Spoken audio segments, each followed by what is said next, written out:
কত যত্ন করে করে কত সাবধানে এগুলো ইউজ করি, কত বছর আগে জিনিস। কত বাবা মুসুলধারে বৃষ্টি হচ্ছে দেখো। প্রতিটা জিনিসই কিন্তু অনেক যত্ন করে ভালোবেসে আঁকলে রাখতে হয়, প্রতিটা জিনিসেরই কদর জানতে হয়। সো হ্যালো এভরিওয়ান, আমি টুম্পা, আমার নতুন আরও একটা ব্লগে তোমাদের সবাইকে ওয়েলকাম। আশা করছি ওদিকে তোমরা সবাই বেশ ভালো আছো, এদিকে তোমাদের ভালোবাসার আশীর্বাদে আমাদের এক একটা দিন কিন্তু বেশ ভালোই কাটছে।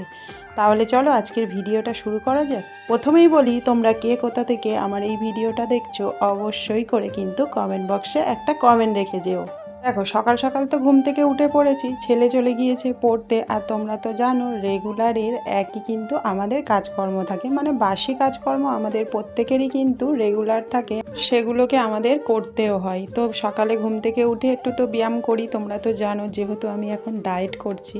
তো তারপরে বিছানাটাকে ভালো করে গুছিয়ে নিলাম। সত্যি কথা বলতে ঘর থেকে বেরোনোর সময় যদি বিছানাটা সুন্দর করে না গোছানো যায় না, হ্যাঁ কোনো দিন হয়তো হয়ে ওঠে না, সত্যি কথা বলতে কাজের চাপ থাকে সেদিন হয়তো বিছানাটা আগে তুলতে পারি না, কিন্তু চেষ্টা করি সব সময় আগে ঘুম থেকে উঠে বিছানাটা তোলার। আর দেখবে একটা ঘরে যদি বিছানাটা সুন্দর করে পরিপাটি করে গুছানো থাকে, তাহলে ঘরটা কিন্তু অন্য একটা লুক এনে দেয়।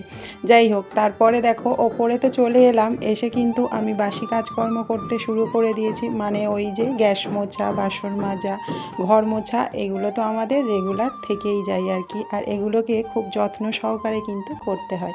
যাই হোক, কাজগুলো তো সারা হয়ে গেল। তারপর দেখো স্নান করে একটা কিন্তু নতুন নাইটি পরে নিয়েছি। আর তোমরা তো দেখেছো আমি দুটো নতুন নাইটি কিনেছি, বাপের বাড়ি গিয়েছিলাম পরেছিলাম, তো ভাবলাম আজকে একটু পরি। তো নাইটিটা পরে আমাকে কেমন লাগছে তোমরা কিন্তু কমেন্ট করে জানিও। যাই হোক, এদিকে অনেকটাই বেলা হয়ে গিয়েছিল বলে বড়মশাইকে বলেছিলাম তুমি পুজোটা সেরে নিও। তো বড়মশাই কথা মতো পুজো তো সেরে নিয়েছে, তাই আমি একটু ঠাকুর ঘরে গিয়ে প্রণাম সেরে নিলাম। আর এদিকে দেখো আমার ছেলে তো চা করে পুরো রেডি করে রেখেছে, নিচে ওদের জন্য পাঠিয়ে দিয়েছে। আর যেহেতু আমি এখনও মানে খাইনি, তাই ও কিন্তু খায়নি, দুজনে একসাথে খাবো বলে দেখো রেখে দিয়েছে। যাই হোক, চাটা নিয়ে আর টিফিন নিয়ে ঘরে চলে এলাম, ছেলেকে তো গুছিয়ে খেতে দিলাম, আর তারপরে আমি খেয়ে নিলাম। সত্যি কথা বলতে আমার ছেলে টিফিন খাক আর ভাত খাক, ওকে না আমি না গুছিয়ে দিলে ওর আবার নাকি পেট ভরে না। আচ্ছা, তোমাদের ছেলে মেয়েদেরও কি এরকমটা হয় গো?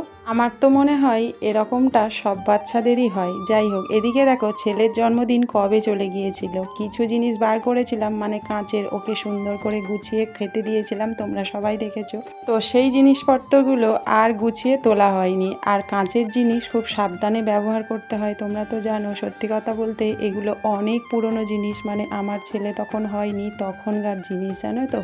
অনেক যত্ন করে অনেক ভালোবেসে জিনিসগুলো আমি ইউজ করি, কাউকে হাত দিতে দিই না, মানে এতটাই যত্ন করি, মানে কি বলবো, নিজের থেকে বেশি বলতে পারো। যাই হোক, আমি এটা মানি, কোনো জিনিস যদি যত্ন করা যায় তাহলে কিন্তু সেই জিনিসটা অনেক দিন ভালো থাকে বা ভালো রাখা যায়। যাই হোক, আমাদের বাড়িতে কিন্তু কাজ হচ্ছে, যে কারণে তোমরা ঠুকঠুক একটা আওয়াজ পাচ্ছ, আওয়াজটাকে তোমরা একটু ইগনোর করো। যাই হোক, এদিকে তোমরা তো দেখলে জিনিসপত্রগুলো ছেলেকে দেখাচ্ছিলাম আর সুন্দর করে গুছিয়ে রেখে দিলাম। আর তারপরে কিন্তু বাজার থেকে তোমাদের দাদাভাই মাছ সবজি সমস্ত কিছু নিয়ে চলে এসছে। তো তোমাদের দাদাভাইকে যাওয়ার সময় বলে দিয়েছিলাম একদম অল্প করে কিন্তু মাছ নিয়ে আসবে। আর দেখো 4 পিস মাছ নিয়ে এসেছে। আমি তাই বলছি যে 1 পিস কি বেশি আনা যায় না? সত্যি কথা বলতে ও কিন্তু ভুল কিছু করেনি। আসলে যেহেতু আমরা রাতে রুটি খাই, তাই না কেউ রাতে মাছ খেতে চায় না, আর থাকলে আমাকেই খেতে হয়। আর তারপরের দিন মানে আজকে হচ্ছে গুরু পূর্ণিমা, তোমরা তো সবাই জানো। আজকে আমরা যেহেতু গুরু দীক্ষা নিয়ে নিয়েছি, আমরা কেউ আঁশ খাইনি বা খাবোও না। আর যেহেতু তারপরের দিনও বৃহস্পতিবার, তারপরের দিন শুক্রবার, তারপরের দিন শনিবার, মানে এরকম করে প্রায় নিরামিষই চলবে এই সপ্তাহটাই, এভাবেই আর কি আমাদের চলবে। যাই হোক, তোমরা তো দেখলে ভাতটা তো হয়ে গিয়েছে, আর তারপরে কিন্তু মাছ ভেজে মাছের ঝোলও বসিয়ে দিয়েছি। আর যেহেতু আমি ডায়েট করছি, সত্যি কথা বলতে বাপের বাড়ি থেকে অনেকগুলো মিষ্টি এনেছিলাম, কিন্তু একটাও খেতে পারিনি। তো ছেলে বলল তুমি রসটা একদম চিপে খাও, দেখবে কিচ্ছু হবে না। তো তোমরা তো দেখতেই পেলে আমি একদম রসগোল্লাটাকে চিপে শুধু ছানাটুকু খেলাম। আর আজকে সেরকম একটা কিছু খাওয়া হয়নি, টিফিনে, যে কারণে আর কি খেলাম। যাই হোক, দেখো মাছের ঝোল তো করলাম, আর তারপরে কিন্তু উচ্ছে চচ্চড়িটাও করে নিয়েছি। আর এদিকে দেখো মুষলধারে বৃষ্টি হচ্ছে, মানে কদিন ভোর এত পরিমাণে বৃষ্টি হচ্ছে, সত্যি আর পারা যাচ্ছে না, ভালো লাগছে না।